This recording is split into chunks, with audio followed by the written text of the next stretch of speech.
Buenos días a todos. Antes de nada, muchas gracias a todos vosotros por estar aquí, sobre todo a este espectacular elenco de ponentes y a María por acceder a moderar la mesa. Como vamos con unos minutitos tarde, voy a intentar ser muy breve y así ganamos ese tiempo y podemos volver al horario original, ¿no? Como sabéis, el Instituto Español de Banca y Finanzas intentamos organizar este tipo de eventos sobre temas de actualidad, sobre el sector financiero, la banca o incluso economía, perspectivas, de vez en cuando, al mínimo cada 3 meses en el entorno del Banking Lab, para poder tener una reflexión y una discusión sobre temas que de verdad importan a lo que puede pasar en los próximos tiempos. Y intentamos tener un elenco importante o interesante de ponentes que nos puedan informar un poco, porque hay temas, como puede ser este Euro Digital, donde yo tengo, si queréis, más preguntas que respuestas, ¿no?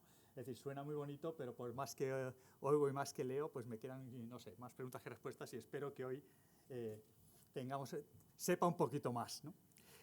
Desde el Instituto, además de este tipo de eventos, vamos a intentar publicar una serie de artículos, notas de interés sobre todo qué está pasando en el sector bancario internacional e incluso nacional. La primera nota la sacaremos relativamente pronto para hacer una comparativa de Estados Unidos y Europa, ¿no? Con todo lo que ha pasado con las crisis financieras, para poner sobre la mesa que son dos sistemas muy distintos y que pues de alguna forma real veamos a fondo cómo son esas diferencias y cómo no se pueden hacer comparativas fáciles que llevan a conclusiones que no sirven de mucho, ¿no?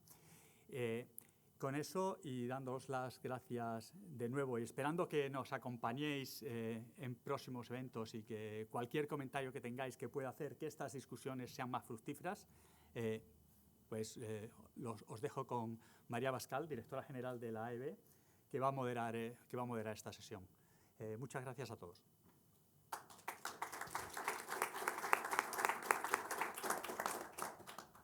Bueno, buenos días, bienvenidos a todos.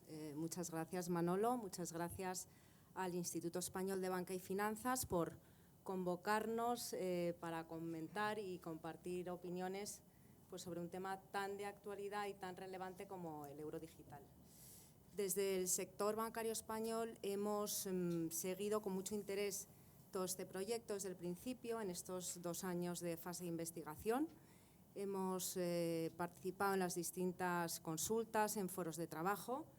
La verdad que hemos pensado desde el principio que Europa se tenía que preparar para el futuro, ¿no?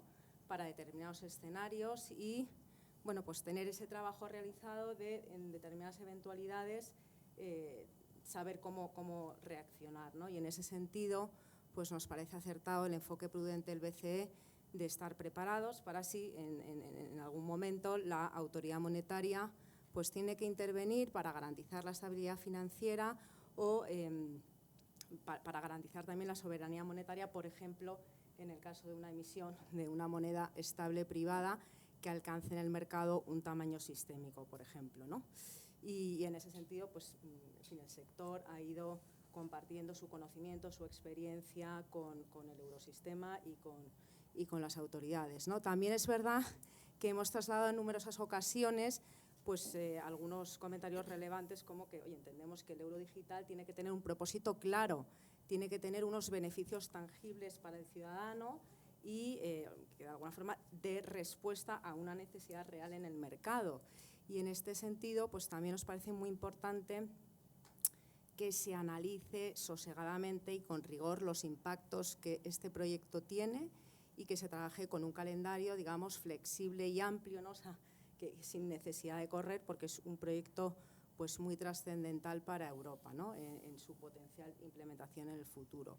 Por eso nos parece muy importante conocer en profundidad los impactos económicos, financieros, sociales que este proyecto puede tener y seguir evaluando pues eso, el impacto en la capacidad de financiación de Europa, en el mercado de pagos de Europa, ¿no? y saber bien cuáles van a ser las consecuencias de esta iniciativa. También entendemos que es importante verlo con una visión de largo plazo, con una estrategia global del mercado de pagos minoristas en Europa, y en este sentido nos parece que es mejor, en lugar de ver aisladamente el euro digital, bueno, pues ver qué es lo que tenemos encima de la mesa. Por ejemplo, en estos momentos se está discutiendo los pagos inmediatos en Europa, ¿no? Un marco para adaptar de forma generalizada en Europa los pagos instantáneos, que por cierto, España aquí, como sabéis, parte con una situación de ventaja porque ya la mayoría de las transferencias se abonan de forma inmediata. Entonces, es importante tener en cuenta, bueno, pues si realmente algunos de los casos de usos que el euro digital pretende facilitar ya serían posibles con lo que tenemos ahora mismo en la actualidad en el mercado de pagos europeos, o si con pequeños ajustes se podría conseguir, ¿no? Bueno, yo creo que son muchos temas los que queremos abordar hoy aquí. ¿Por qué sería necesario emitir un euro digital? ¿Qué tipo de regulación necesitamos? ¿Qué beneficios va a aportar esto al ciudadano? ¿Qué modelo de distribución es el adecuado? Si existe o no compatibilidad con las soluciones privadas de pago existentes en el mercado, y también cuáles son las consecuencias desde el punto de vista de la financiación de la economía europea y de la estabilidad financiera. La verdad que tenemos un plantel de lujo porque tenemos algunos de los mayores expertos en la materia, tanto del sector público como del sector privado. Como tenemos tantas preguntas, no me voy a detener en dar todos los detalles del currículum tan extenso y brillante, pero tenemos hoy a Juan Ayuso, director general de Mercados, Operaciones y Sistemas de Pago de Banco de España. Muchísimas gracias, Juan. Carlos Cuerpo, secretario general del Tesoro y Financiación Internacional, también participa en todas estas discusiones en Europa y en el reglamento que luego veremos. Gracias. María Ruiz Andújar es la directora de Estrategia y Desarrollo de Tarjetas Globales y Soluciones Digitales de Pagos del Banco de Santander, o sea que es una experta en la parte aplicada de esta discusión. Y tenemos a Santiago Fernández de Lis, responsable de regulación de BVA, con una larga trayectoria también en el sector privado y sector público, y además ha escrito numerosos artículos sobre esta cuestión. O sea que muchísimas gracias por acompañarnos. Yo creo que, como decía Manolo, tenemos muchísimas preguntas, o sea que vamos al grano. Juan, me gustaría empezar contigo, y yo creo que empezar por la pregunta más fundamental que tenemos, ¿no? ¿Por qué necesitamos un euro digital, ¿no? ¿Cuál ha sido el proceso de reflexión en el eurosistema? Gracias, es una pregunta que no me esperaba, la verdad. Bueno, antes de nada, permitidme, ahora ya en serio, que os felicite al Instituto Español de Banca y Finanzas por la iniciativa, y que os agradezca el haberme invitado, ¿no? Para mí la verdad es que es un placer estar aquí. A ver, ¿por qué nos hemos embarcado en este proyecto de euro digital? Déjame que me remonte un poquito hacia atrás y empiece hablando de pagos, ¿no? Yo siempre utilizo el mismo símil: los pagos son a una economía lo que la electricidad a una casa. Todos vivimos en algún sitio, si habéis tenido alguna vez la experiencia de que se vaya la luz en vuestra casa, sabéis a lo que me refiero. Es decir, la casa absolutamente se bloquea. Uno no es capaz de ducharse, uno no es capaz de cocinar. Los pagos son exactamente lo mismo en economía. No hay economía que pueda funcionar sin un sistema o conjunto de sistemas de pago que funcionen bien. Al mismo tiempo, igual que la electricidad, pues es un gran desconocido, ¿no? Esto es lo típico, y cuando se estropea siempre tiramos de teléfono y llamamos a alguien, no sabemos muy bien cómo funciona. Lo fundamental para que un sistema de pago pueda proporcionar ese fluido a la economía es que sea fiable. Y recalco este elemento: fiabilidad. Por supuesto, los sistemas de pago tienen que ser también eficaces, tienen que ser eficientes, pero aquí, si me permitís, el orden es lexicográfico. Un sistema que sea eficaz o eficiente, si no es fiable, si todos los que lo utilizan no confían en que el emisor último del medio de pago va realmente a cumplir con sus obligaciones, no va a funcionar. Bueno, la experiencia histórica y la práctica, en general, o al menos a mí, lo que me han enseñado es que solo hay en la economía un agente capaz de proporcionar esa fiabilidad en la que todo el mundo confíe simultáneamente, que es el Banco Central. Luego, realmente, y en ese sentido, el dinero de Banco Central, en términos técnicos, en términos más coloquiales, los billetes que manejamos en nuestro día a día, o que manejábamos más en el pasado, han venido proporcionando ese ancla, o si queréis, esa piedra angular para el buen funcionamiento de la economía. Por supuesto, hay sistemas de pago y medios de pago privados que son, en muchos casos, ya habéis puesto algún ejemplo en tu introducción, más eficaces y más eficientes que los billetes a los que me he referido, pero lo importante es que, para mí por lo menos, es que la fiabilidad de esos sistemas es una fiabilidad que de alguna manera viene importada de la fiabilidad del dinero. En la medida en la que todos, consciente o inconscientemente, sabemos que hay una convertibilidad 1 a 1 entre un medio de pago privado y este dinero público, estos sistemas privados importan la fiabilidad del dinero público. De hecho, los iniciados en los arcanos de los pagos sabéis que esto que estoy diciendo de la transformación de dinero de banco privado en dinero de banco público ocurre continuamente en nuestras infraestructuras.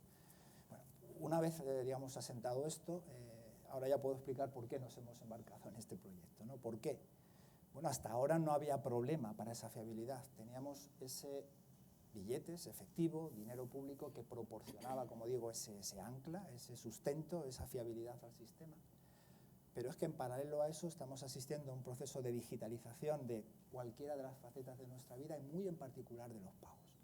Luego, en esas condiciones, la razón de ser de este proyecto es una pregunta muy sencilla, y es: ¿no deberíamos los bancos centrales, que somos, como digo, quienes proporcionamos este bien público esencial, plantearnos la necesidad, yo empezaría por la conveniencia, pero incluso la necesidad de actualizar ese ancla y proporcionar un ancla que sea igualmente útil en tiempos digitales?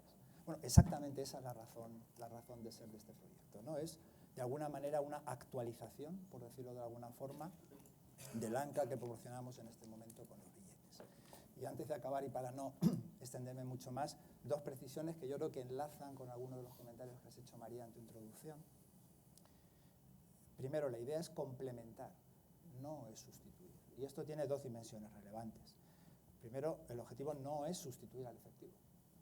El objetivo de este proyecto no es, en modo alguno, guiar las preferencias de los ciudadanos. Al contrario, es, dadas las preferencias de los ciudadanos y pensando en cómo pueden evolucionar, ampliar el abanico de oportunidades que pueden utilizar para sus pagos.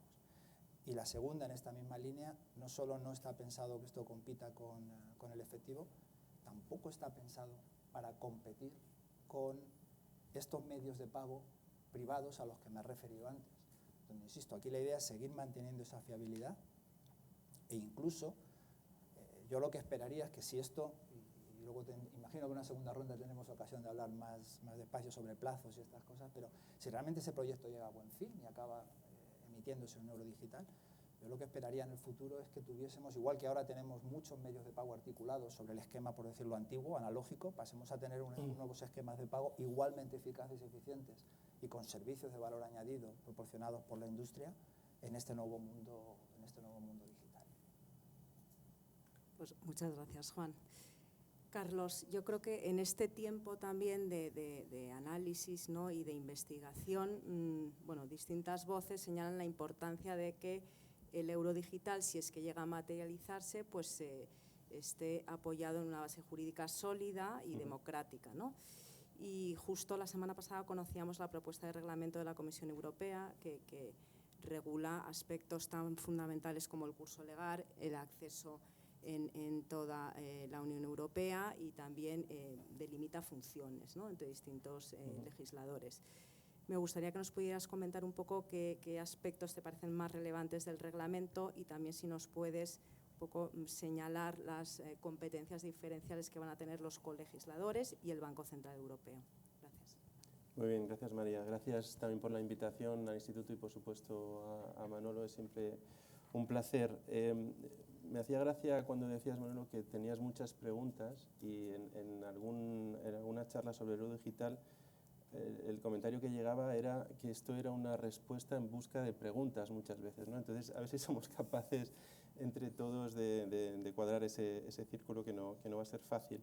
Como decías, María, efectivamente, desde la semana pasada ya conocemos por fin cuál es la propuesta. Tenemos un texto legislativo sobre la mesa, que es el pistoletazo de salida, diríamos, desde el ámbito más democrático, más de discusión del Consejo de los distintos países, tomando como, por supuesto, o empezando ya sobre la base de los desarrollos técnicos en esta fase de investigación que se han venido llevando a cabo en el marco del BCE y con la aportación tanto del resto de bancos centrales como, por supuesto, del sector, ¿no? Yo creo que tenemos que, y la Comisión se ha basado en gran medida en estos desarrollos para ya dar este pistoletazo de salida a las discusiones en el marco del Consejo. Me voy a centrar en algunos aspectos muy concretos, porque hay muchos que podríamos señalar, pero yo creo que hay por lo menos 3 elementos clave en la propuesta de la Comisión que yo creo que dan fe o señalan la naturaleza o el equilibrio complicado que se intenta conseguir con la propuesta, dando respuesta a algunos trade-offs, ¿no?, o intentando reconciliar objetivos o retos a los que intenta responder la propuesta de euro digital. Me voy a centrar en 3 principalmente. El primero sería el concepto de universalidad frente a la proporcionalidad, ¿no?, en cuanto al uso del euro, en cuanto al diseño de la normativa. Yo creo que, como decías, esta propuesta viene de manera conjunta con una regulación del estatus de curso legal del propio euro digital, por lo tanto con la obligación de ser aceptado como medio de pago, ¿no? Yo creo que decía Juan también, el elemento de la confianza en el sistema es importante y, por supuesto, este se tiene que basar también en esta obligación, ¿no?, en este estatus de curso legal como bien público europeo al final. Yo creo que es una forma también de verlo, porque tenemos que garantizar, uno de los objetivos es garantizar precisamente que haya o que tengamos un medio de pago homogéneo en todo el área euro para precisamente a través de esta característica de bien público acceder a beneficios como economías de red, una mayor capacidad de pago, mayor eficiencia, ¿no?, más allá de la eficacia, mayor eficiencia también en los pagos. Luego tendremos también posibilidad, porque yo creo, me quiero detener en las posibles ventajas, ¿no?, y en la discusión sobre la narrativa, pero yo creo que de inicio sí que es cierto que esta característica de bien público debe anclarse en el estatus de curso legal y en este ámbito de bien público. Pero luego tenemos, y sobre todo yo creo que en una fase inicial de transición, que tener en cuenta la proporcionalidad, ¿no?, en la introducción del euro, y también la propia propuesta de la Comisión contempla algunas excepciones justificadas que permitan ir suavizando los costes de la puesta en marcha y amortiguar el impacto, sobre todo a corto plazo, en el pequeño comercio, ¿no? Tenemos que ser capaces de evitar disrupciones o por lo menos que estos costes de ajuste sean lo más pequeños posibles. El segundo trade-off que me gustaría comentar es el de la flexibilidad o usabilidad, si lo queremos llamar así, frente a elementos tan importantes como la estabilidad financiera. Aquí tenemos que ser capaces de conjugar la puesta en marcha de un instrumento que sea útil y que suponga un valor añadido para los ciudadanos, pero a la vez no distorsione o no sea un elemento disruptivo en el funcionamiento de nuestro sistema financiero. Es necesario, por lo tanto, yo creo que aquí dar respuesta, ¿no?, o regular, en cierto modo, el uso del euro digital como en esta doble función, diríamos, de depósito de valor versus medio de pago. Hay que tener este trade-off también muy en cuenta para, como decía, ¿no?, integrar bien en el sistema financiero actual, aprovechando esta flexibilidad que ofrece como medio para realizar pagos, pero sin poner en riesgo la estabilidad financiera. Aquí hay preguntas, si volvemos a los tipos de preguntas que nos podemos hacer: ¿qué impacto puede tener el euro digital en la labor de intermediación que hacen las instituciones financieras? ¿Qué impacto tendrá en su capacidad de captar depósitos? Pues bien, de cara a ser capaces por lo menos de tener una primera propuesta sobre la mesa, la Comisión empieza ya a avanzar, ¿no?, unas líneas sobre por dónde podría ir este equilibrio, con la fijación de límite, por ejemplo, a las tenencias de euros digitales, y también elementos relacionados con la propia gobernanza del euro digital, que evidentemente van a tener que ser mucho más desarrollados, ¿no?, ahora en las discusiones legislativas, pero sin duda van a ser uno de los elementos de discusión principal. De nuevo, volvemos al elemento de trade-off, aquí sin perjuicio, por supuesto, de estos límites. Además, yo creo que lo que tenemos que asegurar es, para que la experiencia sea buena, para que se utilice en la práctica, pues que tengamos una conexión permanente entre nuestro monedero de euro digital y nuestra propia cuenta corriente, ese sistema, ¿no?, de trasvase continuo o sistema en cascada, que junto a los umbrales, a las limitaciones, pues suponen dos de las palancas que tendremos, ¿no?, para calibrar de manera eficiente este equilibrio entre impacto en la usabilidad y en la estabilidad financiera. Y luego el tercero que me gustaría señalar es el elemento de la privacidad. Yo creo que el elemento de la privacidad es sin duda uno de los grandes elefantes en la habitación en cuanto al uso del euro digital. La privacidad es una de las características más apreciadas del efectivo, ¿no?, de los billetes y de las monedas para gran parte de los ciudadanos europeos. Yo creo que esto es una característica que, aunque no somos conscientes del todo, pero que en parte ya la hemos perdido de forma por lo menos progresiva con el uso de los medios digitales frente al cash, en un contexto en el que incluso ya estamos hablando de la economía del dato, ¿no? Es decir, que hay un elemento de rentabilidad del dato por parte de muchas de las instituciones que utilizan esa información para proveer servicios, pero por supuesto también para ajustar los productos y como caso de uso, ¿no?, como valor añadido. Aquí el euro digital, podemos pensar que en términos técnicos las características de privacidad pueden ser similares a cualquier otro medio de pago digital, pero sí que me gustaría señalar dos elementos o dos prevenciones aquí en línea con lo que señalaba Juan también anteriormente.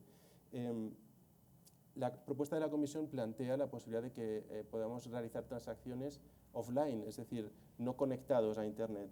Y aquí nos vamos acercando, o el euro digital se acerca un paso más a lo que podría ser el uso del efectivo, ¿no? No necesitamos estar conectados y, por lo tanto, añade también un elemento adicional de privacidad. Y luego otro punto importante que sí que me gustaría señalar y que de la propuesta de la Comisión queda bien claro, y es que la normativa debe garantizar y garantizará que por parte del eurosistema o de los poderes públicos no hay visibilidad sobre las transacciones. Esto no va a ser una especie de gran hermano con respecto a las transacciones de los ciudadanos, y yo creo que ese es uno de los puntos que conviene dejar claros desde el inicio. Aquí si hay que, por supuesto, buscar un punto de equilibrio adecuado, es abogar por una privacidad que respete, por supuesto, el uso de los propios usuarios, de los propios clientes, de los ciudadanos, pero guardando, por supuesto, el elemento de trazabilidad que para nosotros es determinante, y aquí hablo también desde el punto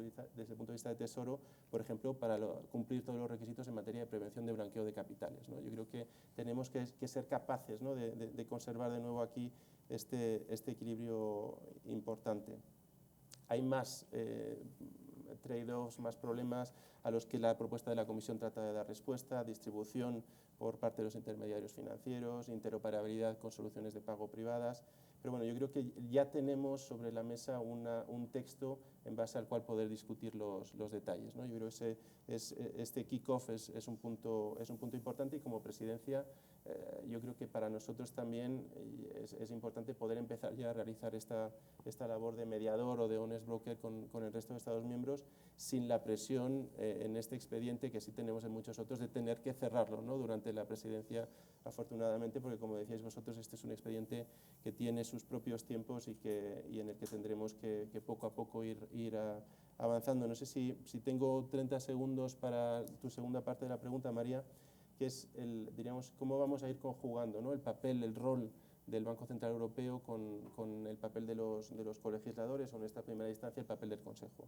Yo creo que en la propia propuesta de la Comisión ya se le da un rol destacado al BCE, más allá de que la propuesta de la Comisión ha bebido de estas contribuciones del Banco Central Europeo, se le da un papel destacado sobre todo en el diseño de algunos aspectos técnicos que son, yo creo, clave y de los más novedosos, y esto también está recogido, por supuesto, en el Estatuto del Sistema Europeo de Bancos Centrales, ¿no? Aquí todos mantenemos nuestro ámbito, nuestras áreas de competencias, y cuando digo esto me refiero, por ejemplo, a todo lo que tiene que ver con blanqueo de capitales, privacidad, tema de curso legal de la moneda. Pues aquí, de nuevo, separación, y son cuestiones tradicionalmente regulatorias, ¿no?, donde el Banco Central Europeo pues o su ámbito de competencias no llega. Pero sí que es cierto que hay algunos aspectos que quedan a lo mejor más a medio camino, por novedosos o por diríamos, no haber tenido una negociación previa en cuanto a cómo se iban a desarrollar, o no estar claro todavía la distribución de competencias. Por ejemplo,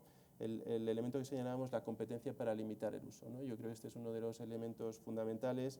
La Comisión, en su propuesta, ha enunciado unos principios generales, pero no propone instrumentos específicos para esta limitación de usos, como puedan ser los límites a las tenencias, a las transacciones, y lo delega a priori al Banco Central Europeo. Y aquí, evidentemente, podemos pensar que el Banco Central Europeo tiene ventaja informativa y, sobre todo, de agilidad también para tener un mayor feeling para poder calibrar, ¿no?, en función de la realidad del mercado, pero sí que es cierto que puede haber ahí ciertas reticencias también a que la determinación inicial de estos instrumentos no se incorpore en el propio reglamento. Por lo tanto, esta va a ser, yo creo, que uno de los elementos más importantes a perfilar a la hora de tener esta discusión. Elementos adicionales: el diseño de mecanismos de solución de disputas. O sea, hay muchos elementos, como la tecnología subyacente al propio euro digital, en los que vamos a tener que ir trabajando. Yo creo que el trabajo conjunto con el propio Banco Central Europeo va a ser clave. Muchas gracias, Carlos. Bueno, me has puesto en bandeja las preguntas que quería hacer para el sector privado. O sea, que empiezo, Santiago, con una pregunta un poquito más general, ¿no? Si nos puedes comentar la posición del sector sobre esta propuesta, un poco qué efectos esperamos en términos de estabilidad financiera, de esa capacidad de intermediación bancaria, y qué elementos te parecen relevantes en el diseño para hacer frente también a los riesgos potenciales que tiene el proyecto. Muy bien, pues muchas gracias. Gracias también por la invitación a participar en este debate. O sea, yo creo que en los últimos tiempos se ha avanzado mucho en el plano técnico. Yo creo que el BCE está haciendo un gran trabajo en ese sentido. Se ha avanzado mucho también en la propuesta de marco legal de la Comisión. Pero bueno, creo que efectivamente debemos seguir preguntándonos si es necesario o no es necesario, digamos, crear el euro digital y qué aporta, ¿no? Y yo creo que qué demanda pretende cubrir. Yo estoy de acuerdo en que hay que estar preparado para tomar la decisión en su momento, de acuerdo a unos criterios claros, ¿no? Entre los motivos que se han citado, pues bueno, yo manifiesto un cierto escepticismo con el argumento de la ancla monetaria, porque creo que está más ligado al stock en circulación que al uso del efectivo, y creo que el stock en circulación goza de buena salud, aunque es verdad que el uso ha disminuido. Pero bueno, a mí, de todos los argumentos que se han barajado, el de autonomía estratégica europea me parece que va cobrando más relevancia, y tiene que ver pues con la dependencia de unos pocos proveedores de tarjetas que no son europeos, y la perspectiva, efectivamente, que yo creo que María ha mencionado, de la competencia de otros CBDCs o digamos, emitidos por otros países o de stablecoins, ¿no? Es verdad que, bueno, en todo caso existen otras opciones para afrontar estos riesgos y el mundo, digamos, de pagos instantáneos ya está generando algunas de estas respuestas, ¿no? Pero bueno, en cuanto a estabilidad financiera, que Carlos lo ha comentado, ¿no? Yo creo que efectivamente hay un riesgo de disrupción y por eso es importante que el proyecto se diseñe muy bien y además, bueno, estoy convencido que va a ser así, porque si hay alguien preocupado por la estabilidad financiera es el Banco Central Europeo, es decir, que nadie puede discutirle al Banco Central Europeo esa preocupación, ¿no? Por lo tanto, estoy seguro de que se diseñará de manera que se evite un desplazamiento estructural de los depósitos y que se evite también que el diseño alimente corridas bancarias en situaciones de crisis o de dudas sobre la solvencia de segmentos del sistema financiero. Y eso tiene que ver con la necesidad de límites, que se ha mencionado también, y con la idea de asegurar que es un medio de pago y no un depósito de valor. Yo creo que en ese sentido digamos, se está trabajando, ¿no? Efectivamente, la Comisión en la propuesta establece que el BCE puede fijar límites. Me llama la atención quizás la redacción, que es un poco tentativa, ¿no? Y no quizás muy concluyente, y establece también que no se utilizarán los intereses, digamos, para desincentivar las tendencias por encima de ciertos importes, que yo creo que es una decisión correcta. O sea, yo nunca vi con mucha simpatía esa idea de utilizar los tipos de interés, porque en una situación de desconfianza en el sistema bancario creo que eso probablemente no funcionaría, ¿no? Yo creo que aquí debería haber un mandato más claro, quizás efectivamente, o quizás una definición más clara de cómo se establecen los límites, ¿no? El vínculo con una cuenta bancaria a través del mecanismo de cascada yo creo que además permite, digamos, que esos límites no tengan que ser muy altos, ¿no? O sea, que se puede funcionar con un límite relativamente bajo y descansar en el mecanismo de cascada para el funding y el defunding, ¿no? Y también creo que el límite debe ser estable, debe haber un procedimiento por el cual el límite no pueda cambiarse, digamos, de manera alegre, ¿no? Sino que debe haber un procedimiento, bueno, relativamente exigente. En algún momento se habla de límites a las transacciones, además de límites a las tenencias. Yo aquí la verdad es que no lo tengo muy claro y casi es una pregunta que le trasladaría a Juan, porque creo que él seguramente lo conoce mucho mejor que yo. No estoy muy seguro de que sea necesario. Y respecto al pago offline, es verdad que la propuesta de la Comisión parece que, bueno, sugiere la idea de un posible límite adicional a lo que se pueda disponer offline y con efectivamente unos requisitos más laxos digamos, desde el punto de vista de privacidad, ¿no? Y aquí, bueno, pues yo creo que yo entendiendo la analogía con el efectivo, pues bueno, también es verdad que es un poco paradójico pensar que se pueda crear un medio de pago, digamos, desde el sector público con requisitos desde el punto de vista de blanqueo más laxos que los que se está exigiendo al sector privado, ¿no? Entonces, bueno, aquí yo creo que esto debemos reflexionar, ¿no?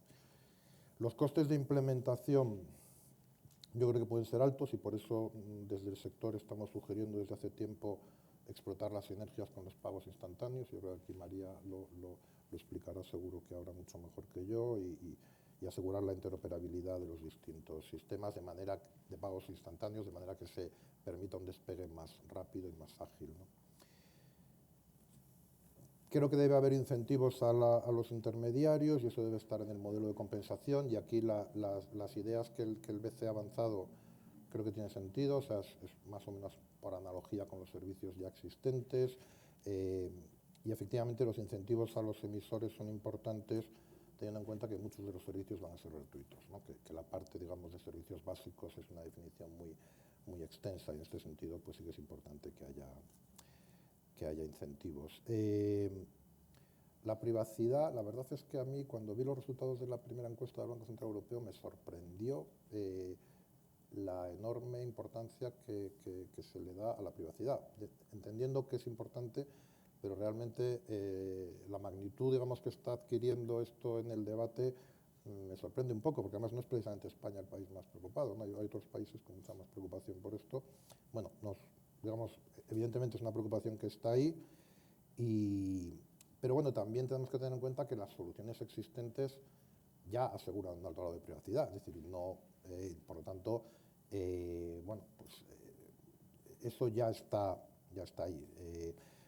La comparación con el efectivo, pues bueno, tiene un límite, es decir, esto no puede replicar nunca la privacidad del efectivo y por lo tanto seamos conscientes de que eso es así. El mecanismo de privacidad reforzada para los casos de uso offline, pues bueno, hay que aquilatarlo bien, ¿no? Y quizás un último comentario sobre el tema de datos, ¿no? Porque es verdad, Carlos lo ha comentado, ¿no? A ver, debemos diseñar esto de manera que sea compatible la privacidad con la innovación y por lo tanto los datos, por supuesto, siempre empoderando al usuario, que es el que tiene que tener la capacidad de movilizar o pedir que los datos se utilicen en su beneficio, ofreciéndole servicios mejores, pues es algo que tiene que estar ahí. Entonces, bueno, yo creo que aquí hay que buscar también este equilibrio, ¿no? Y esto nos va a ayudar a personalizar servicios, nos va a ayudar a ofrecer productos mejores, ¿no? Me voy a quedar aquí. Gracias. Muchas gracias, Santiago. María, bueno, hemos oído al BCE decir muchas veces que quiere que el euro digital tenga éxito, pero no demasiado, ¿no?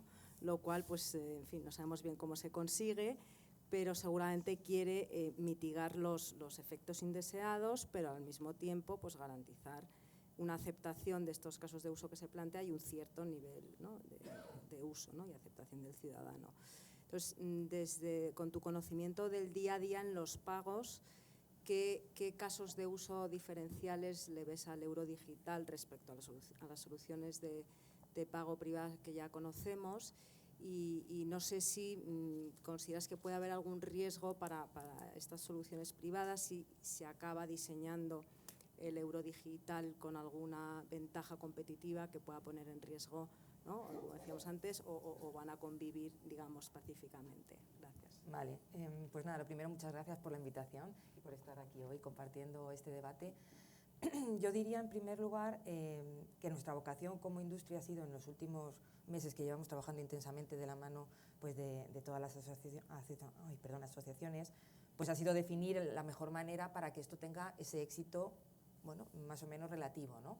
Efectivamente se ha hablado de que no pretende sustituir ni canibalizar los medios actuales, sino complementar.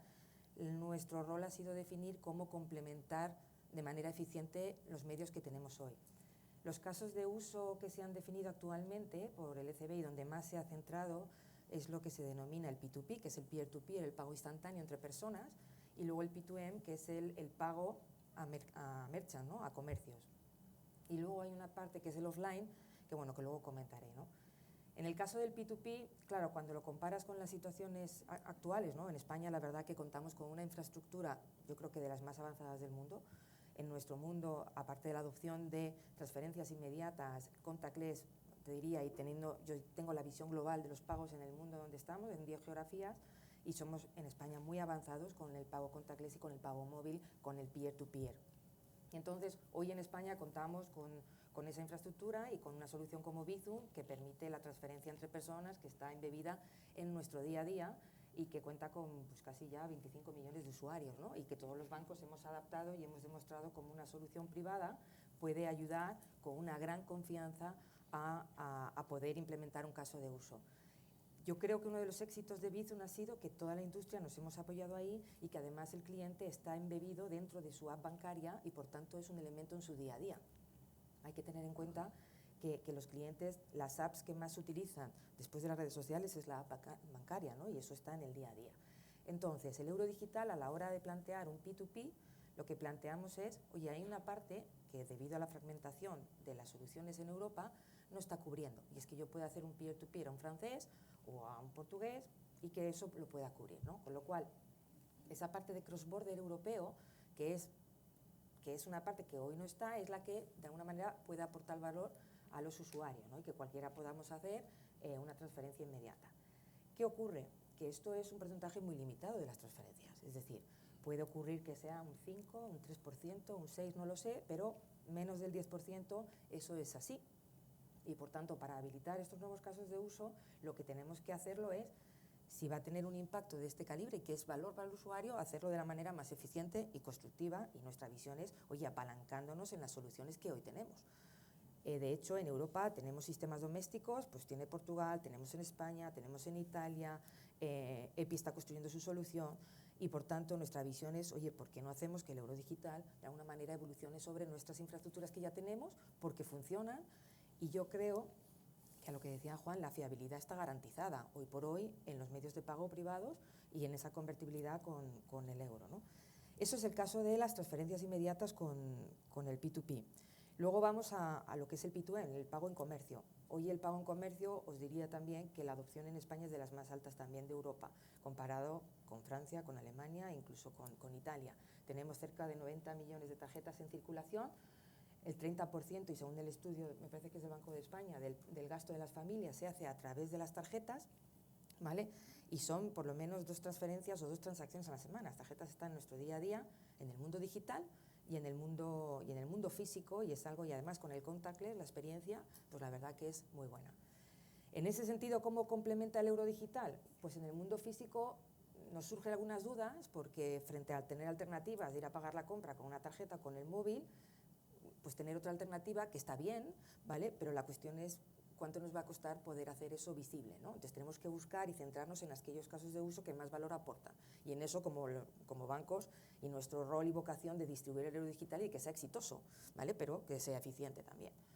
Luego en el mundo digital, que es donde pudiera haber una oportunidad, ¿no? Que en el pago y comercio online, que pudiera aportar una experiencia y una universalidad dentro de los medios de pago que tú tienes a la hora de hacer una transacción frente a, no sé, a pagar con Apple Pay, a pagar con PayPal o a pagar con otras soluciones, ¿no? Entonces, bueno, pues ahí eficientar ese proceso pues puede ser una oportunidad, ¿no? Donde el pago físico creemos que es más complejo, ¿no? Porque además el BCE ha planteado incluso emitir una tarjeta física, lo cual a veces nos sorprende un euro digital con una tarjeta física, que tienes la tarjeta del euro digital y tienes la tarjeta normal. Entonces, bueno, esto es un poco a veces complicado, ¿no?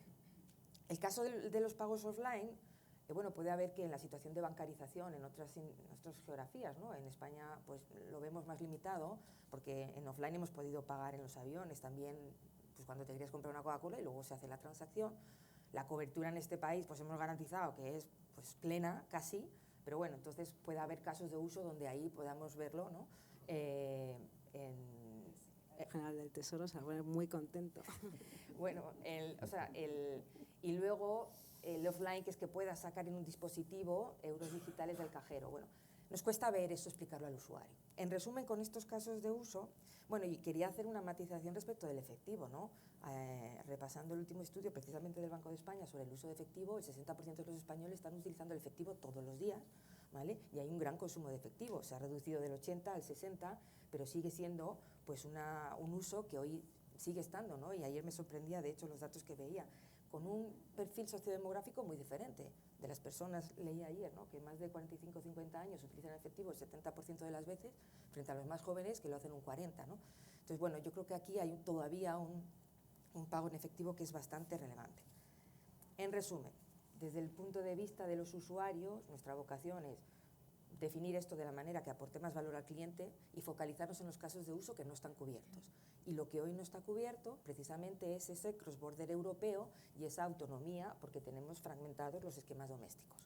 Por eso nosotros planteamos, oye, focalicemos ahí qué es lo que más valor aporta al usuario y lo que nos pueden demandar. En un estudio que hemos hecho, pues un tercio de los usuarios estarían dispuestos, y lo hemos hecho en Alemania, en nuestro banco en Alemania, en Portugal y en España, a que esto lo verían con buenos ojos, ¿no? Con lo cual nuestra idea sería focalizarnos ahí y poner en valor las infraestructuras actuales. Luego hay un tema que nosotros ponemos encima de la mesa, y yo en mi experiencia y en la relación con los clientes durante toda mi carrera, es que es muy importante explicar a los clientes el por qué y cómo va a ayudar esta solución. Y cuando hemos tenido y hemos hecho muchas sesiones con clientes en nuestras geografías en Europa, pues focus groups, conversando, es difícil explicar la diferencia que existe entre un euro en la cuenta corriente que tú ves en tu aplicación digital y un euro que está al lado, pero que esa cuenta está en el Banco Central Europeo. Entonces, aunque técnicamente nosotros sabemos las diferencias que existen, para un cliente va a ser difícil explicarle en su app qué diferencia hay entre esta cuenta corriente y este wallet. Entonces, que el euro no es igual, no vale lo mismo, es diferente, es más fiable uno que otro. Entonces, de cara a poder elaborar una narrativa que los clientes comprendan, porque al final todo esto, nuestro rol como distribuidores, que somos los bancos, vamos a tener que explicar muy bien y queremos explicar muy bien a nuestros clientes, como lo hemos hecho en cualquier adopción de los medios de pago, oye, ¿por qué es bueno para la ciudadanía y cómo podemos contribuir a formar a los clientes y en ese servicio, ¿no? Y esa narrativa no es fácil de explicar ni de entender, ¿vale? Solo nosotros podemos, y además porque genera preguntas y dudas que no es bueno para nadie, ¿no? En cuanto a la fiabilidad o no, y si uno es más fiable que otro. Entonces, nosotros creemos, y yo personalmente abogo mucho, incluso con la directora del proyecto del Banco Central Europeo, en que esta explicación al cliente debe dar una respuesta y una explicación que de alguna manera sea fácil de entender por cualquiera, ¿no? Así que, y luego, pues, va a haber una resistencia que vamos a tener que superar, ¿no? De hecho, en este mismo informe que veía del Banco de España, hoy muy poca gente sabe lo que es el euro digital y hay un rechazo de partida de que casi 60-70% de las personas no lo utilizarían nunca. Bueno, pues entonces tenemos que ver, oye, vamos a hacerlo de manera, uno, que usen y focalizarnos en el valor, pero que sea una infraestructura, básicamente, que sea eficiente en cuanto a la inversión. Perdonad si me he alargado, pero perdía. No, súper interesante, yo creo que muy clara tu exposición. Juan, nos comentabas antes el porqué de un euro digital, pero me gustaría que nos explicaras también qué tipo de euro digital, ¿no? Ya han salido bastantes elementos de este diseño, pero bueno, si puedes entrar un poquito más en detalle en explicar, pues eso, qué diseño está planteando el BCE, sus características, estos límites que decíamos antes, el calendario y qué rol va a jugar el BCE. Muy bien.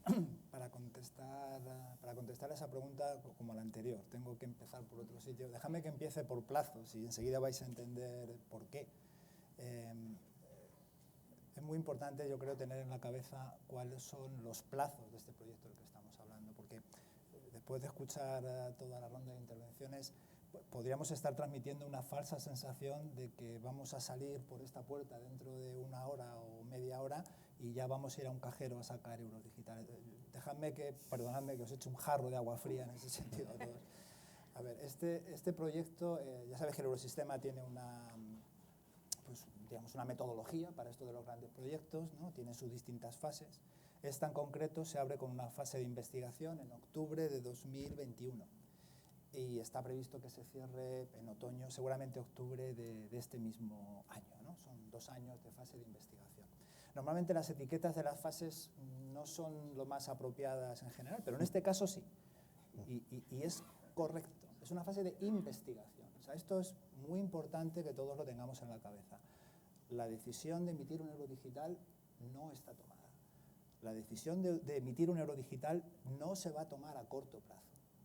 Y la decisión de emitir un euro digital, bueno, lo del medio plazo, los que venís de economía ya sabéis que es una definición mucho. El corto acaba en un año, el medio ya es más difícil, tampoco se va a tomar a medio plazo. Lo que va a ocurrir en octubre es que se abrirá una nueva fase. Se abrirá, por favor, es una educated guess, a una nueva fase que se llamará fase de preparación. Y como la pregunta es obvia, ¿y cuánto dura una fase de preparación? A ver, no hay un estándar de fase de preparación. Lo que sí os puedo dar es 2 referencias, 2 hechos para que toméis y valoréis como consideréis oportuno. El último proyecto de esta magnitud que se ha concluido, que es la consolidación de Target 2 y Target 2 Securities, pues llevó más de 5 años, 5 años y medio aproximadamente. El siguiente proyecto en la lista, que es FMS, el estándar para manejar el colateral de política monetaria a nivel del Eurosistema, que es el siguiente, que se concluirá si todo va bien, tiene una fase de preparación de 6 años y medio, ¿no? Bueno, los de matemáticas, esto es una 5-6, uno puede hacer 7, también es verdad que puedes hacer 5-6-5 con 2 puntos y en econometría puedes hacer casi lo que quieras. Pero en cualquier caso no estamos hablando de mañana, no estamos hablando del corto plazo, ¿no? Y esto es muy importante para la pregunta que tú me hacías de cuáles son los elementos de diseño. Claro, en estas condiciones, pensar que estamos ya en los detalles del diseño no es quizá la manera de enfrentarse a dónde estamos en estos momentos. Estamos en el estudio de un diseño a muy alto nivel. Y lo que distingue ese diseño de alto nivel de un diseño para puesta en vivo de un proyecto es que en este segundo caso, cuando es poner algo en vivo, uno lo que tiene es encima de la mesa 3 opciones y dice esta es la que quiero. Nosotros lo que estamos ahora es decidiendo cuáles son las opciones que tienen que estar encima de la mesa en el momento en que haya que tomar la decisión de diseñar. Por tanto, y por eso decía que va a ser un poco de jarra de agua fría, ¿no? Porque no puedo dar respuesta a muchas de estas cosas. Sí que hay algunos grandes principios establecidos, que por cierto ya habéis mencionado vosotros en vuestras intervenciones, que son los que me gustaría centrarme un minutito. 3 en particular, porque repito, son los que han salido y casualmente, no es casualmente, los que uno tiene siempre en la cabeza, o yo por lo menos tenía en la cabeza. Lo primero lo mencionabas tú, Santiago, que es el de la privacidad. Comparto contigo absolutamente la sorpresa. Pero esto recordáis, hubo una consulta pública, por cierto, la consulta pública del Eurosistema con mayor participación de la ciudadanía en la historia. O sea, récord absoluto de participación. Debo decir que no en el caso de España, no ha sido, ese récord no ha sido liderado por los españoles, ¿no? Pero efectivamente, entre las distintas características que los ciudadanos pedían a un euro digital, la que destacaba clarísimamente por encima de todos era la privacidad. Hablamos, por cierto, del mismo ciudadano que le da a Amazon todos sus datos y que tiene en su casa una Alexa, que, en fin. Bueno, pero curiosamente darle los datos a Amazon no preocupa, sin embargo, dárselos al sector público parece que preocupa mucho más. Pero es igual, estas son las preferencias de los ciudadanos. Nuestro papel, creo, y aquí Carlos permítame que te incluya en este grupo, nuestro papel no juzgar eso, es tomar eso como un dato y actuar en consecuencia. Y eso es lo que estamos haciendo.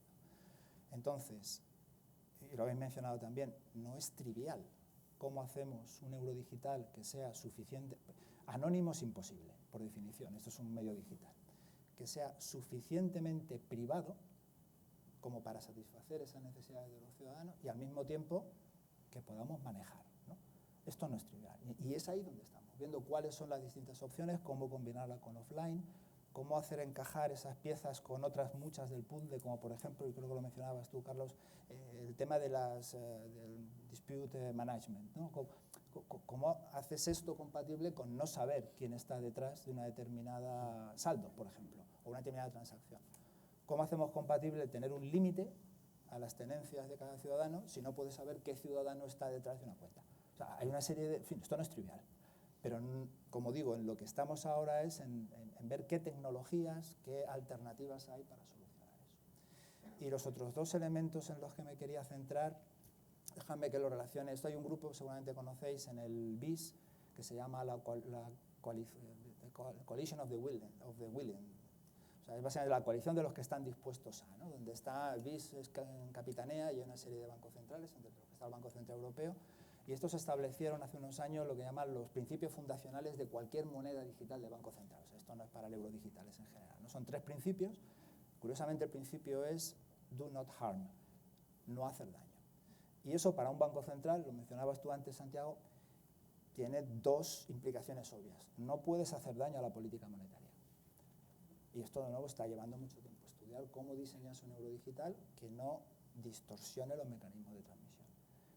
Y segundo, y está más en línea con las intervenciones vuestras anteriores, no puede dañar tampoco la estabilidad financiera. O sea, esto es fundamental. Es, en el momento, tener el principio. O sea, por supuesto que todo el diseño que se está estudiando y va en esa línea, se trata básicamente de identificar cuáles son las posibles distorsiones que se podrían crear. Habéis mencionado varias, movimiento de depósitos, en fin, hay distintas alternativas aquí. Y una vez que tienes esto identificado, ver de nuevo cuáles son las opciones que podemos poner en la mesa para minimizar ese impacto. Esto es fundamental. Y esto efectivamente ahí entran, por ejemplo, el tema de los límites. Preguntabas, por contestar a tu pregunta, aunque no me la has hecho tú, déjame que le conteste, el tema de si el límite a la transacción o al stock.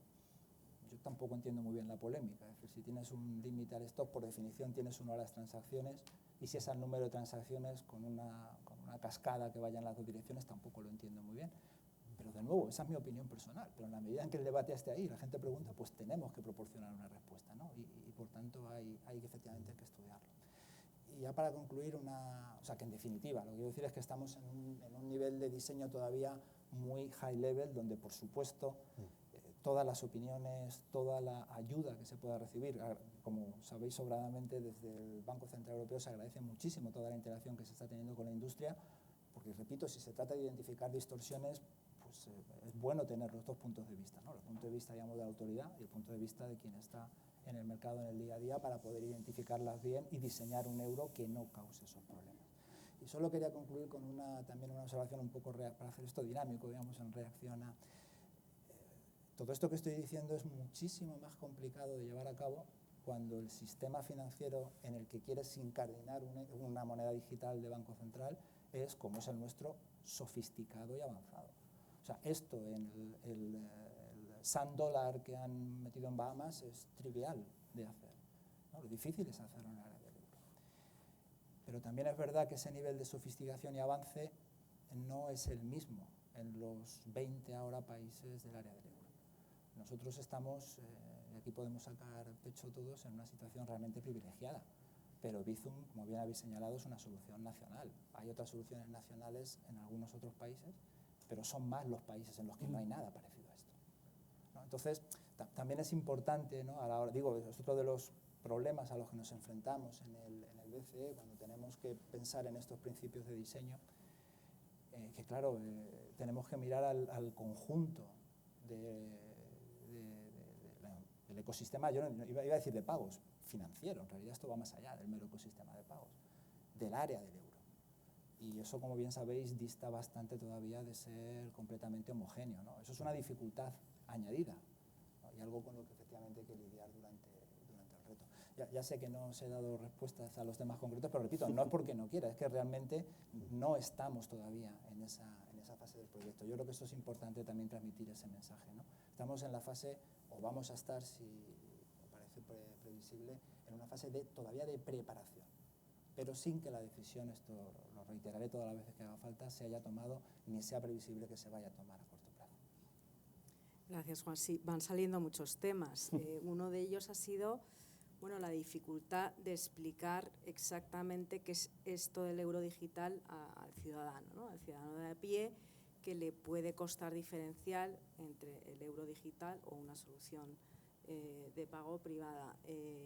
Carlos, no sé cómo se puede explicar esto al ciudadano y si nos puedes comentar también un poco los temas que quizás han generado más controversia, ¿no? Hemos hablado ya de privacidad, yo creo que también aquí quizás las sensibilidades en los distintos países son distintas, ¿no? Y lo que vemos es que, bueno, en cada país, digamos, se le está dando mucha importancia, pues, a temas diferentes, el tema de la privacidad, el tema de que esto no suponga un desplazamiento del efectivo, ¿no? Por ejemplo, para los alemanes tienen mucho interés en que esto, en preservar su efectivo.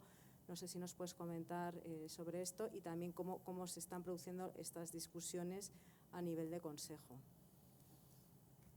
Sí, me gustaría, si puedo, empezar por el elemento de cómo lo explicamos, porque yo creo que al final llevamos, no sé si llevamos casi una hora de discusión y no sé si todo el mundo tiene clara cuál es la ventaja, ¿no? El ser capaz de decir en una frase por qué nos hemos embarcado en este proyecto. De hecho, el propio Juan, y perdóname Juan, tenía que recurrir a antecedentes para empezar a contestar la pregunta, con lo cual estamos, yo creo que en un punto donde es crucial ahondar en la narrativa. O sea, tenemos que trabajar más allá de la calidad técnica o de los elementos técnicos del proyecto, ser capaces de construir una narrativa que traslade bien las ventajas para los ciudadanos, ¿no? Ese valor añadido frente a las opciones, a las alternativas que ya tienen, que como tú bien decías y como señalábamos antes, son distintas en cada uno de los países, ¿no? Y España en este caso es uno de los países más avanzados y hay que ser capaces de hacer entender a la gente respecto a su funcionamiento o al funcionamiento de sus pagos en el día a día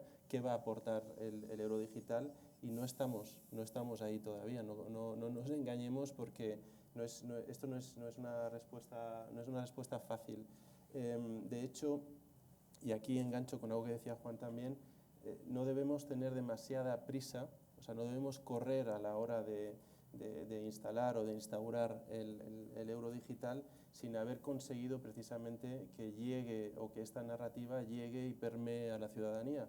De hecho, tenemos algún caso, por ejemplo, en Suecia, que era uno de los países donde a nivel técnico más avanzados estaban en la construcción de su moneda digital pública o de su banco central, y se hizo una consulta a la ciudadanía y se ha parado el proyecto porque la ciudadanía a estas alturas no entiende, o por lo menos no comparte de inicio esta sensación de necesidad, ¿no? del proyecto. Y en muchos casos Suecia puede ser, aunque no nos lo parezca, una situación, o puede estar en una situación similar a la española, tiene su propia aplicación también de pagos instantáneos.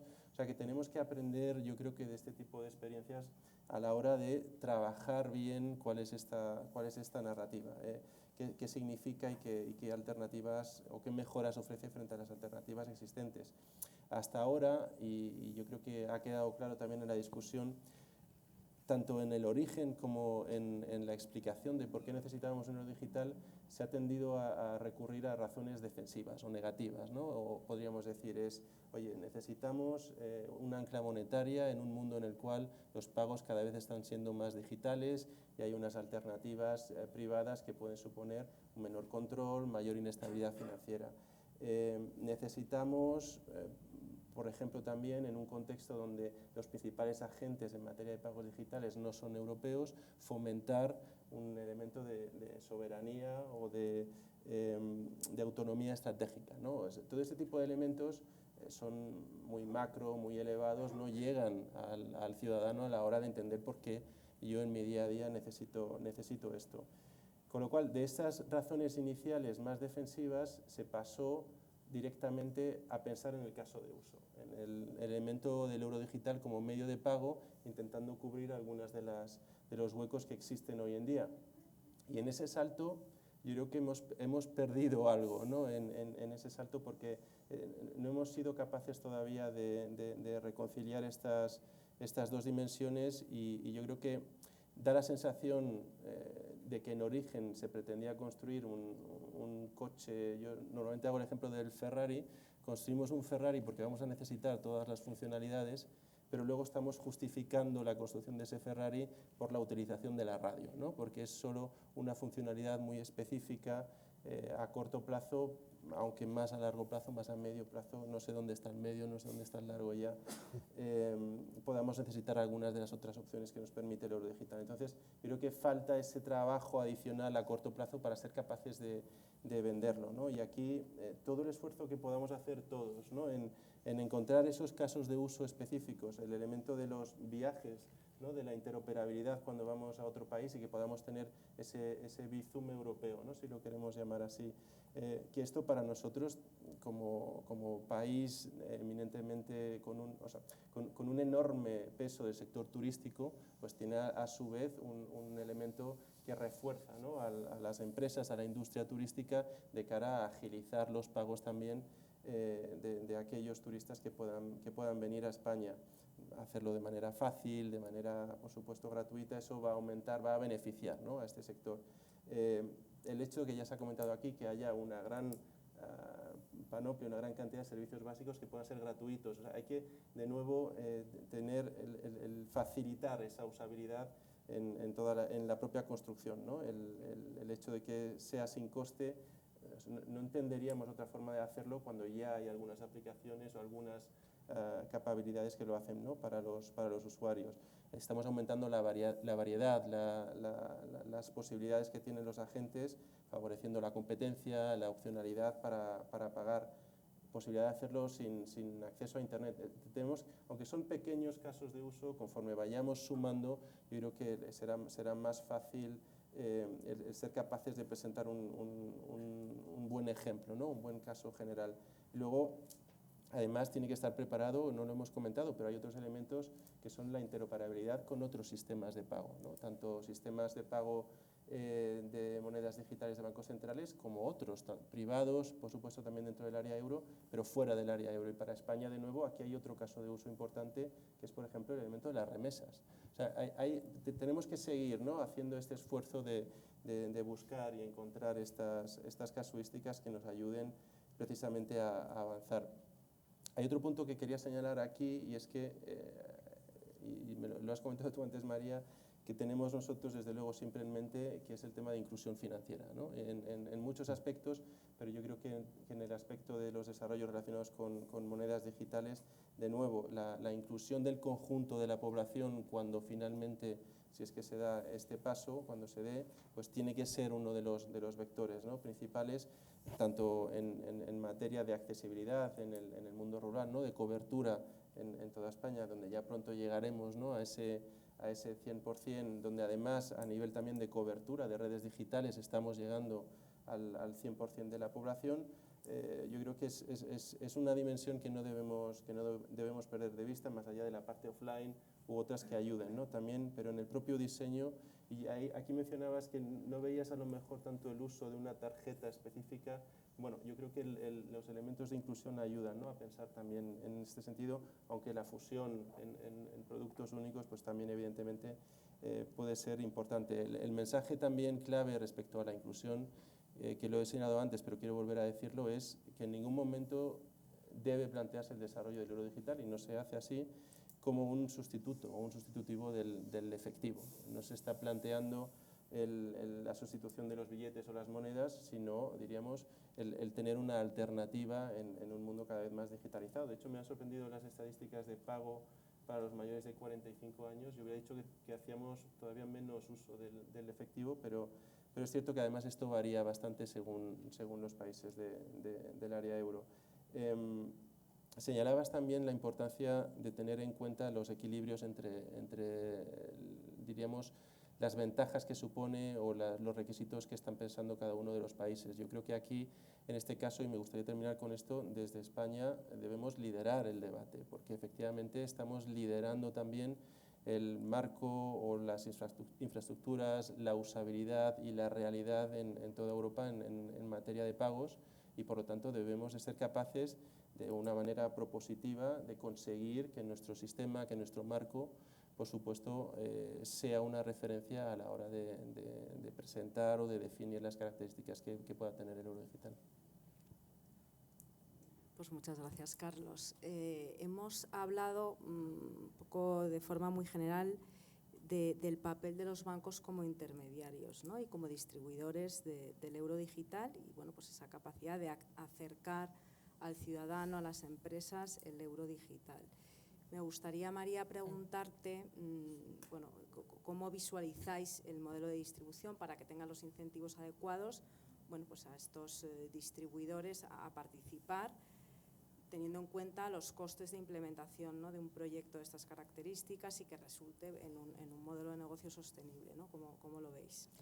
Vale, perfecto. Antes con esta pregunta me gustaría responder un poco a lo que Juan decía antes sobre que parece que es inminente. Probablemente tardará todavía años, pero la intensidad de definición a la que nos están requiriendo parecería que es mucho más rápido de lo que va a ser, ¿no? Y el alto nivel, bueno, o sea, hoy en el esquema, el Scheme Rulebook que se está definiendo, yo y mi equipo hemos tenido que verificar como 120 historias de usuario diferentes en el mundo digital a la hora de implementar. Entonces nos están pidiendo feedback, claro, y eso es un nivel de detalle, nosotros creemos ya relevante, ¿no?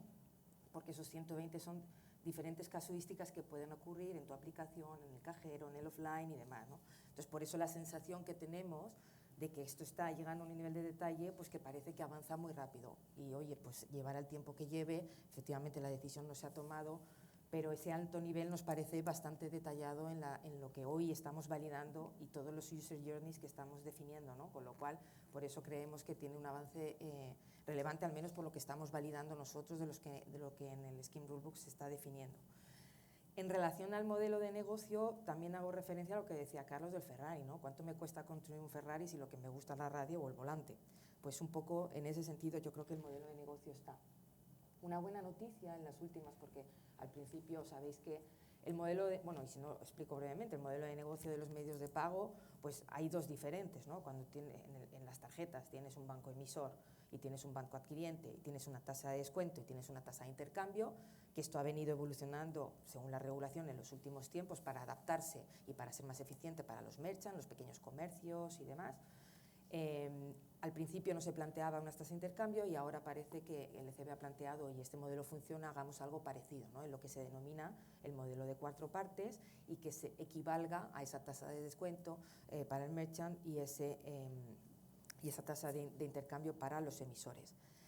Lo que ocurre donde La ventaja teóricamente es que si no hay esquemas internacionales, no europeos, pues hay una parte de costes de esquema procesamiento que no estarían implicados ahí. Entonces un modelo sería similar, lo cual es una buena noticia respecto a los que tenemos hoy, pero contemplaríamos nosotros pues, modelos alternativos para el P2P, pues como el caso de Bizum, que tenemos un modelo de negocio diferente por servicios de consulta, del directorio, etcétera, ¿no?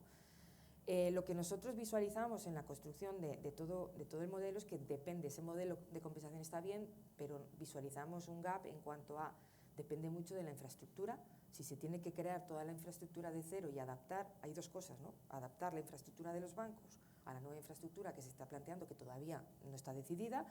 Esa inversión para ese Ferrari que decíamos, o no, pues depende de si lo que me voy a quedar es solo con la radio y nos apalancamos, que es nuestra posición de industria, en cosas que ya tenemos y que cada país, es verdad que Bizum es una solución española, pero es que SIPS Way está en Portugal, Bancomat está en Italia, EPI estará en Francia y Alemania, BLIK está, bueno, Polonia no es de la zona euro, pero sí que podremos conectar esos sistemas, ¿no? Y entonces apalancarnos en la inversión que durante muchos años los países, al menos del sur de Europa, hemos hecho en las infraestructuras, ¿no? Y luego, por tanto, el modelo de negocio de compensación que se ha establecido está bien, dependerá de la infraestructura, de lo que nos cueste, que es lo que nos, de alguna manera nos planteamos, y luego el coste de distribución. Es decir, nosotros como distribuidores y agentes del cambio, y deberemos ser garantes de la adopción de ese cambio, la interacción con el usuario es muy relevante. Cada uno de los bancos que estemos implicados en la adopción del usuario, en explicar al usuario, bien sea a través de nuestras oficinas, bien sea a través de nuestro call center, bien sea a través de todos los canales que tenemos, eso es un coste de distribución, de formación, de adopción relevante. Y a mí me preocupa especialmente, y lo comentaba Carlos antes, el mundo de las disputas y del fraude. En el mundo digital especialmente, esto es un tema crítico para la experiencia del usuario, donde la garantía de la fiabilidad y de la respuesta es fundamental. El sistema de disputas hoy es en general en los medios de pago es complejo y eso va a ser uno de los challenges fundamentales en el esquema que se va a definir del euro digital, ¿no? Cada vez que un cliente tenga una duda, nos va a requerir a nosotros, obviamente, ¿no? Entonces, vemos un gap en el modelo de negocio en el sentido de, oye, cómo la infraestructura, la inversión, la adopción, la distribución, el servicio al cliente, cómo encajamos todas estas piezas, ¿no? Para que sea eficiente para una parte que queremos que tiene valor, pero cómo encajar eso es lo que estamos viendo, que es un reto importante, ¿vale? Muchas gracias, María. Santiago, me gustaría comentar contigo pues, la experiencia internacional, ¿no? Más allá de la zona euro. Sabemos que 9 de cada 10 bancos centrales están analizando pues, distintos modelos digitales de divisas de bancos centrales. Entonces, no sé qué nos puedes comentar, si ves posible que en el futuro efectivamente estas monedas digitales emitidas por bancos centrales pueden ser interoperables como para generar mayor eficiencia en los pagos cross-border internacionales, ¿no? Que sabemos que es uno de los objetivos también del G20. En fin, sabemos que los plazos, quizás el apetito por avanzar, no sé si es igual en todas las jurisdicciones, e incluso el enfoque que cada uno pone, ¿no? No sé si en algunos países se centran quizás en monedas más de uso mayorista, otros minoristas. Si nos puedes comentar un poco tu visión sobre este tema. Gracias. Pues es muy buena pregunta. A ver, Juan ha mencionado antes un poco la cooperación entre los bancos centrales en el BIS. Yo creo que efectivamente se están haciendo cosas muy interesantes y yo creo que ahí hay casos de uso más obvios que, como dices, tienen que ver con pagos transfronterizos, donde las ganancias de eficiencia potenciales son mucho más claros que en los pagos domésticos, al menos para países como España, ¿no? En el último informe anual del BIS, publicado hace pocas semanas, hay un capítulo muy interesante sobre estos temas, sobre la utilización de monedas digitales de bancos centrales mayoristas, cómo puede ayudar a la tokenización, esta idea un poco abstrusa de los depósitos tokenizados. Es decir, hay un montón de cosas que se están hablando que son muy interesantes y yo creo que hay un potencial ahí grande de mejoras. algunos de los proyectos que se están poniendo en marcha en el ámbito del BIS efectivamente son prometedores, ¿no? Yo, por ejemplo, me resulta interesante el proyecto Jura, entre los bancos centrales de Suiza y Francia, con una colaboración entre bancos centrales y el sector privado, utilizando una plataforma DLT. Bueno, yo creo que, y hay muchos otros en Asia, por ejemplo, hay un montón de proyectos. O sea, yo creo que es muy importante, yo creo que esta cooperación entre bancos centrales es interesante. Y en ese sentido, quizás hay un contraste entre ese mundo cooperativo en el plano mayorista y en el mundo retail, sin embargo, pues quizás lo que se plantea es una situación más competitiva, en el sentido de que si los bancos centrales sacan una moneda digital y dan acceso a no residentes, pues puede darse, digamos, una cierta competencia, entre otras cosas por la captación de señoriaje. Es algo que puede ser especialmente perturbador para países emergentes con una cierta tendencia a la dolarización. Es decir, ahí hay efectos, digamos, que en terceros países que pueden ser perturbadores, ¿no? Entonces, en este sentido, bueno, es interesante el contraste entre el mundo competitivo de los sistemas, digamos, mayoristas y el mundo más competitivo del mundo minorista. La propuesta de la Comisión, en este sentido, es interesante porque efectivamente da pie al acceso de no residentes, ¿no? Siempre con acuerdos bilaterales con el Banco Central del país en cuestión. Yo creo que esto es claro en el caso, creo que hay un guiño ahí claro a microestados, digamos, de la órbita del eurosistema que tienen realmente el euro como moneda propia, y esto no resulta difícil pensar que países como Andorra, San Marino y tal, pues podrán tener algo de esto. Países de la Unión Europea que no son euro podrían también tener algo así. Y en terceros países, pues bueno, yo lo veo de entrada más difícil, pero entiendo que se deja la puerta abierta, ¿no? Sobre países con experiencias relevantes, pues yo creo que casi todos se están moviendo con cautela, ¿no? Y efectivamente con proyectos que van poco a poco y con plazos largos, ¿no? Quitando casos exóticos como efectivamente Bahamas u otros, pero hablando de países con una cierta, digamos, dimensión, muchos lo están analizando, efectivamente, yo creo que es su obligación, yo creo que es normal que los bancos centrales estén dedicando recursos a esto. Pocos parecen decididos a dar el paso una vez que se analizan, digamos, los costes y beneficios. El caso de Suecia, que Carlos ha mencionado, yo creo que es interesante, ¿no? Y bueno, incluso en Suecia entiendo que la conclusión del Parlamento ha sido que si el problema es un problema de que no se acepta el efectivo como pago porque no existe el concepto de legal tender, pues están considerando incluso reintroducir o introducir el concepto de moneda de curso legal y obligar a la aceptación de pago en efectivo, ¿no? Eso es interesante, teniendo en cuenta el punto de partida del Banco Central, casi el Parlamento casi le ha dado la vuelta, ¿no? China es un caso muy interesante, ha habido varios pilotos en un montón de ciudades. Aquí la motivación es diferente porque realmente lo que los chinos parece que pretenden es recuperar el control que han perdido del sistema de pagos minorista que está en manos de dos Big Tech, ¿no? Entonces, bueno, es un caso completamente distinto, pero es verdad que estos pilotos han tenido una penetración limitada. Se habla de este proyecto como para impulsar el papel internacional del renminbi. Yo sinceramente no veo muy claro esta motivación, pero tampoco entiendo muy bien por qué después de tantos pilotos China sigue sin dar el paso hacia implementarlo efectivamente. Luego no deben tener, digamos, muy claro cómo hacerlo. El Reino Unido también es interesante. El Banco de Inglaterra, en su último informe, habla de que es más probable que sí que no, y se ha interpretado como que esto supone una probabilidad del 51%, y en términos de plazos ellos hablan de la segunda parte de esta década, ¿no? Pero en todo caso dejan claro que la decisión última le corresponde al Tesoro o al Parlamento, ¿no?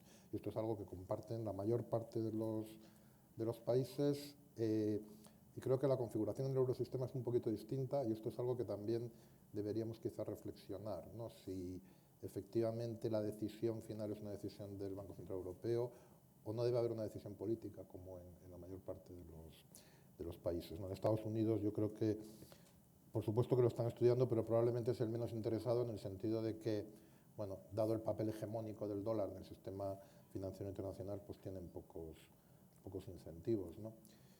Y quizás por terminar con una referencia al Ferrari, ¿no? y parafraseando a Shakira, pues quizás a lo mejor lo que necesitamos es un Twingo. Entonces, bueno, quiero decir, esto también convendría preguntárselo. Pero bueno, oye, si queremos un Ferrari, vamos a por él, vamos. Pero, Bueno, muchas gracias, Santiago. En fin, llevamos ya casi 1 hora y media, yo creo, de discusión, pero antes de pediros una reflexión final para cerrar la sesión, la verdad que me gustaría aprovechar que tenemos al director general de Bizum en el público, Ángel Nigorra, y bueno, Bizum creo que es un caso de éxito, ¿no? Tiene más de 23 millones de usuarios y me parece que es un actor muy relevante en toda esta discusión.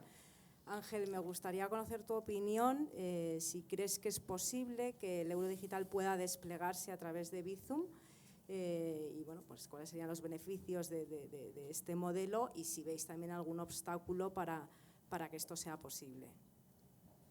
Bueno, buenos días. Vaya papelón, ¿eh?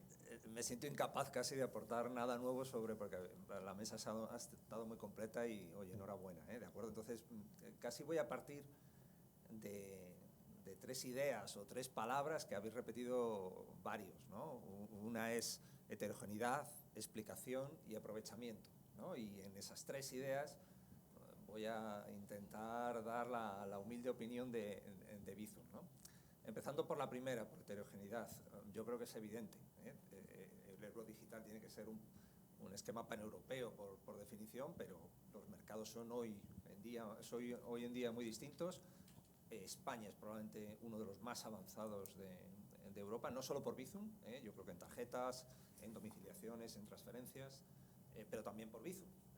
Es decir, creo que es un caso único de casi 25 millones de usuarios que están haciendo más de 2,5 millones de transferencias instantáneas para pagar entre particulares y en comercio electrónico. Por lo tanto, creo que eso es una realidad que probablemente no existe en otros mercados.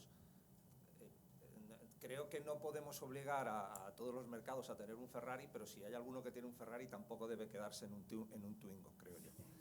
Entonces, y no lo digo yo, lo dice el estudio que hizo Kantar para el Banco Central Europeo, veía Bizum lo citaba expresamente, en una doble vertiente, como una oportunidad, porque efectivamente teníamos un mercado adaptado o proclive a los medios de pago digitales, pero también como una barrera, y voy a enlazar con la segunda idea en el sentido de, a lo mejor es más difícil de explicar para qué quiero el euro digital si ya tengo...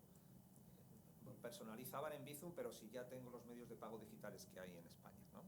Entonces voy a la segunda idea, la explicación, que es cierto que yo tampoco tengo muy claro todavía, espero que en ese trabajo que falta el mensaje que vamos a trasladar al mercado, ¿no? A los usuarios, a los clientes, ¿no? Pero partiendo de que yo creo que la banca en general y en particular la española va a ser un actor clave en esa distribución, entiendo que eso es el reto de la industria, ¿no? Ser capaz de trasladar esa explicación a los usuarios desde ese punto de vista, y enlazo con la anterior palabra, ¿no? Con la anterior idea. Yo creo que Bizum puede ser un instrumento para la banca española, para canalizar esa explicación y sobre todo para hacer convivir los medios de pago actuales, digitales, con el nuevo euro digital. Bueno, yo creo que podría ser una buena base de partida empezar con 25 millones de usuarios del euro digital, ¿no? Con un enrolamiento sencillo, ¿no? ¿Verdad? ¿De acuerdo? Me queda la tercera idea, ¿no? Que es el aprovechamiento. La banca española ha abordado y recientemente ha terminado una prueba de concepto de preparación al euro digital, donde aparte de los bancos han participado las infraestructuras, Iberpay, Redsys, CaixaBank, ¿de acuerdo? Obviamente no teníamos el diseño final del euro digital que está pendiente, como decía Juan, y lo que hemos hecho ha sido aprovechar los elementos existentes, ¿no? Hemos aprovechado el directorio de Bizum, y por lo tanto usado el proxy, el teléfono como identificador de esos clientes. Hemos aprovechado lo que son las aplicaciones bancarias, los canales bancarios donde está Bizum. Hemos aprovechado o hemos partido de los TPVs actuales, de la infraestructura de TPVs actuales, sin perjuicio de que falta ese trabajo de diseño final. Creo que en la medida en que aprovechemos esa infraestructura lo más posible, interconectando directorios. Es cierto que hay muchos mercados que no tienen una solución como Bizum, pero bueno, un modelo federado donde los tengamos esa solución, interconectemos con los que no tienen y se cree uno nuevo para ellas, creo que podría funcionar. Pero decía que el aprovechamiento de esas, en la medida de lo posible, de las infraestructuras existentes, tiene un elemento claro de eficiencia, ¿de acuerdo? De que sea más sencillo, más barato la implantación, pero también creo que de adopción, que probablemente es algo que nos preocupa a todos, ¿no? En la medida en que vamos a aprovechar cosas que el cliente ya conoce y hábitos, y fomentar hábitos, apoyarnos en ámbitos que el cliente ya conoce. Bueno, he partido de lo que... no podía aportar nada nuevo, pero bueno, esta es la posición improvisada casi. Muchísimas gracias, Ángel, y perdona el abordaje, pero vamos, yo creo que era importante que nos pudieras comentar tu visión. Sabes que desde el sector, desde luego, nos parece la vía más razonable, ¿no? O sea, buscar esa eficiencia que no solo te permite la eficiencia en el coste, pero también pues, te asegura seguramente una mayor usabilidad y aceptación desde el principio. Me gustaría cerrar con una reflexión final por parte de cada uno de los ponentes. No sé, Juan, ¿qué mensaje nos quieres dejar? ¿Qué destacarías? Bueno, pues puestos a destacar algo, yo casi volvería un poco al principio a mi primera intervención, ¿no? Yo creo que, como he dicho, los bancos centrales proveen un bien público esencial para el funcionamiento de los pagos y, por ende, para la economía, y eso se llama dinero de Banco Central. Y yo entiendo el proyecto del euro digital como una adaptación de esa provisión de ese bien público esencial a los nuevos tiempos. Y por nuevos tiempos entiendo digitalización. Dicho esto, esta es la parte fácil, esta es la parte macro, como habéis señalado. Hay un reto enorme aquí, que es trasladar esto en un lenguaje que no sea ese, que es un lenguaje que entienda a los ciudadanos, para garantizar esto que también se ha comentado durante las distintas intervenciones, ¿no? Que no es trivial el equilibrio, ¿no? Y es cómo conseguir un euro digital que sea exitoso, pero no demasiado exitoso. Gracias, Carlos. Sí, yo quizá tres ideas esenciales que están muy relacionadas con lo que acaba de decir Juan. La primera es que todavía estamos al inicio del camino. Yo creo que esto es un mensaje que ha quedado claro en todas las intervenciones. Es un proyecto muy ambicioso y que tiene un gran potencial de ofrecer ventajas muy importantes para el sistema de pagos, pero en general, no solo minorista, sino también mayorista para el área euro en su conjunto. Pero, y como segundo mensaje, yo creo que antes de poder pensar que estamos ya en un punto de aterrizaje, queda un largo camino, ¿no? Queda mucho debate todavía con respecto a las características específicas, a cómo desarrollar, cómo resolver precisamente estos trade-offs, ¿no? Estos retos también en materia de política económica, y ese debate tiene que darse esencialmente a estas alturas a nivel político con los distintos actores implicados, ¿no? Yo creo que la puesta en marcha del diálogo político con la presentación de la Comisión del proyecto legislativo supone sin ninguna duda un paso esencial, ¿no? Para conseguir avanzar, pero cualquier avance yo creo que se tiene que dar evidentemente en este marco democrático y no se producirá o no llegaremos al final del camino sin tener un acuerdo y precisamente una visión consensuada a nivel del Consejo y del Parlamento Europeo de cómo tiene que ser, ¿no? Yo creo más allá de los avances técnicos que se vayan consiguiendo. Y el tercer punto es precisamente para poder llegar, ¿no? a esta situación de pista de aterrizaje ya o de llegada, tenemos mucha labor pedagógica todavía que hacer con la ciudadanía con respecto a las ventajas y a la necesidad de este euro digital. Y bueno, en ello vamos a empezar ahora, ¿no? También como Presidencia Europea intentando contribuir a unar visiones y avanzar en el debate con el resto de agentes involucrados, tanto bancos centrales como el sector, por supuesto. gracias. María, ¿alguna idea final que quieras destacar? Bueno, pues en ese camino de avanzar, yo sugeriría focalizarnos en los casos de uso que aportan valor al usuario, que yo creo que hemos comentado, ¿no? El cross-border europeo, apalancándonos en las infraestructuras que tenemos, que eso es fácil de explicar y aporta un valor que hoy no existe, ¿no? Y además sería hacerlo de una manera más eficiente, conectando los sistemas que tenemos hoy de los diferentes países, ¿no? Así que bueno, a ver si... Santiago, cerramos contigo. ¿Qué mensaje nos dejas?